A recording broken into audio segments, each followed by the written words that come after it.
빅풋, 네스호 괴물, 추파카브라, 모스맨과 같은 미확인 생물을 크립티드라고 합니다. 이들을 연구하는 유사과학이 바로 신비동물학입니다. 매년 진짜 과학은 이런 괴물의 존재를 반박하죠. 지금부터 몇 가지 크립티드 신화가 어떻게 반박되었는지 알아보겠습니다. 가장 유명한 크립티드 중 하나인 예티와 빅풋부터 시작할게요. 이 두 생물은 거의 동일하지만 그들에 대한 전설은 다른 지역에서 나타났어요. 예티는 흰 털을 가진 큰 생물입니다. 예티에 대한 이야기는 수백 년 전 네팔에서 등장했어요. 빅풋은 북미, 특히 태평양 북서부의 신화적인 생물이며 그에 대한 전설은 20세기에 나타났습니다. 많은 사람들이 곰과 영장류를 닮은 거대한 털복숭이 생물의 존재를 믿었죠. 하지만 아직까지 이 짐승이 존재한다는 객관적인 증거를 제시한 사람은 아무도 없어요. 빅풋이나 예티의 것으로 추정되는 발자국 사진을 많이 찾을 수는 있지만 대부분 가짜 사진입니다. 사람들은 환상적인 이야기를 믿길 좋아할 뿐만 아니라 심지어 만들어내기도 합니다.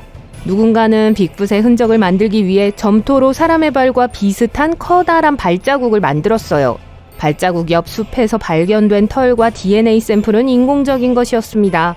아니면 사슴, 황소, 곰의 털을 합성한 것이었죠. 빅풋이 등장한 저화질의 유명한 영상 기억하시나요? 아마도 그 영상은 편집되지 않은 진짜였을 거예요. 하지만 카메라에 잡힌 생물은 아마도 고릴라 의상을 입은 배우였을 겁니다. 모든 동물 중에서 미국 흑곰은 빅풋 역할의 완벽한 후보입니다. 이 거대한 짐승은 털로 덮여있고 뒷발로 설 수 있어요. 하지만 가장 흥미로운 점은 과학자들이 빅풋 목격담과 흑곰 개체수 사이의 패턴을 확인했다는 것입니다. 사람들이 빅풋을 목격했다는 곳이 곰이 많이 사는 곳으로 밝혀졌죠. 예티의 경우도 비슷합니다. 한 과학자 그룹이 예티의 것으로 추정되는 DNA 털 샘플을 연구했습니다. 모든 샘플은 희귀종의 곰과 개의 것으로 밝혀졌어요. 이 연구는 환상적인 괴물의 팬들은 실망하겠지만 과학자들을 기쁘게 했어요. 곰의 진화에 대한 더 자세한 아이디어를 줄 수 있는 정보를 얻었으니까요. 하지만 앞으로도 빅풋과 예티의 목격담이 더 많이 나올 것이라고 확신합니다. 1987년 푸에르토리코에서 이상한 괴물이 나타났다는 보도가 나왔습니다. 정체불명의 괴물이 농장에 들어가서 염소, 닭, 다른 동물을 잡아먹었어요. 많은 사람들이 개, 파충류, 설치류와 비슷하고 길쭉한 얼굴에 큰 송곳니와 비늘을 가진 괴물을 봤다고 말했죠. 일부는 피부가 매끈하고 털이 거의 또는 전혀 없으며 불쾌한 냄새가 나는 괴물이었다고 주장했어요. 저는 아니에요. 사람들은 그것을 추파카브라라고 불렀습니다. 매일 밤 가축을 공격했지만 동물들은 그 괴물을 잡을 수 없었죠. 적어도 신문은 그렇게 보도했어요. 부분적으로는 사실이었습니다. 주민들이 헛간에서 무서운 생물을 목격한 것은 사실이지만 과연 그 생물이 괴물이었을까요? 미시간 대학교의 한 과학자가 추파카브라의 수수께끼를 풀 수 있었습니다. 그는 괴물이 아마도 평범한 코요테였을 거라고 말했어요. 더 정확하게는 오매 걸린 여러 마리의 코요테였을 거라고요. 푸에르토리코에서는 일부 진드기가 동물에게 가려움증을 유발합니다. 이 가려움증 때문에 코요테는 털이 빠져요. 많은 사람들이 대머리 괴물을 본 이유가 설명되죠. 어둠과 미지의 세계에 대한 두려움, 그리고 사람들의 상상력이 겁에 질린 동물을 괴물로 만든 것입니다. 진드기가 더 심해지면 코요테는 불쾌한 냄새를 내뿜기 시작해요. 피부는 털을 잃고 두꺼워지죠. 결과적으로 추파카브라로 변합니다. 힘을 잃기 때문에 사냥을 위해 더 쉬운 먹이인 가축을 선택하는 거죠.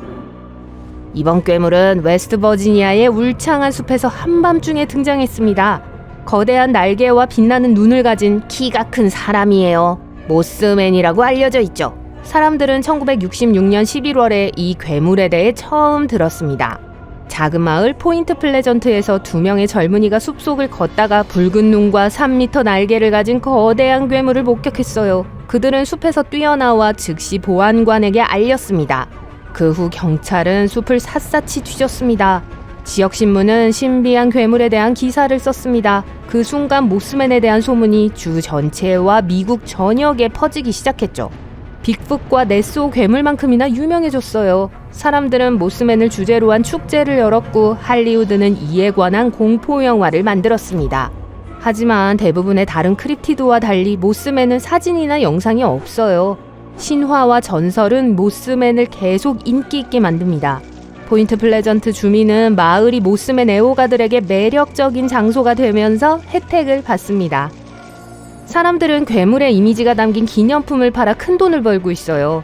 관광객들은 호텔과 여행에 돈을 쓰고 경제 성장에 기여하죠. 이런 수익성이 있다면 모스맨에 대한 모든 신화를 파괴할 이유가 없겠죠? 그럼에도 불구하고 조나단 기터라는 남자가 그 기원을 발견하기로 했습니다. 그는 모스맨에 관한 최초의 신문기사를 연구하고 많은 책을 읽었어요. 거의 모든 책이 신비 동물학 애호가들에 의해 쓰여졌습니다. 모든 다큐멘터리와 기사에도 과학적인 내용이 포함되어 있지 않았습니다. 하지만 조나단은 포인트 플레전트에 대한 흥미로운 이야기를 알게 됐어요. 20세기 초 이곳에는 유해물질을 생산하는 공장이 있었습니다. 공장이 문을 닫으면서 남은 물질이 환경을 오염시키기 시작했죠. 아마도 모스맨에 대한 이야기의 일부는 오염된 자연에 대한 사람들의 생각과 관련이 있을 거예요. 마을 역사의 맥락이 사람들의 머릿속에 모스맨을 탄생시킨 겁니다. 또한 1967년에 도시에 큰 재난이 발생했어요. 포인트 플레전트의 주요 진입로인 실버 브릿지가 무너진 거죠. 이 비극은 많은 슬픔을 가져왔고 일부 주민들은 모스맨이 어떻게든 연루되어 있다고 믿었어요. 다음 크립티드는 물속에 살고 있습니다. 스텔러의 바다 원숭이는 다른 괴물보다는 덜 유명하지만 그 모습은 매우 구체적입니다. 키가 2m로 NBA 스타만큼 크고 길쭉하고 두꺼운 몸을 상상해보세요. 등은 흰색 줄무늬가 있는 붉은 털로 덮여 있습니다. 스텔러 바다 원숭이의 머리는 개처럼 생겼어요. 뾰족한 귀가 위를 향하고 입술 양쪽에 긴 수염이 매달려 있죠. 이 이야기는 동식물 연구가 게오르그 빌헬름 스텔라 덕분에 등장했어요. 그의 설명에 따르면 바다코끼리나 바다표범을 닮았다고 해요. 그러나 인터넷의 사진은 인어와 고양이를 닮은 모습이에요.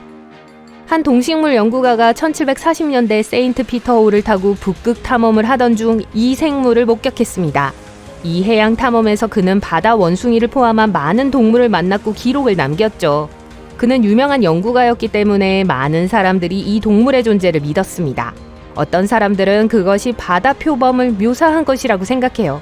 또 다른 사람들은 바다 원숭이가 세인트 피터호의 선장 비투스 베링이었다고 생각합니다.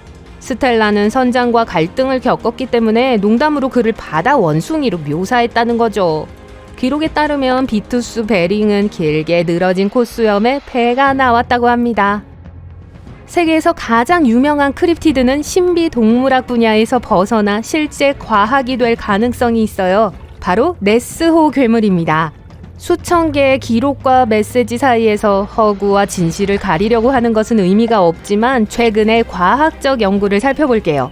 소문과 추측에 따르면 네시는 고대 해양 공룡인 플레시오사우루스의 후손이라고 해요. 그러나 이 공룡은 바닷물에서만 살았기 때문에 이 이론은 빠르게 반박되었죠.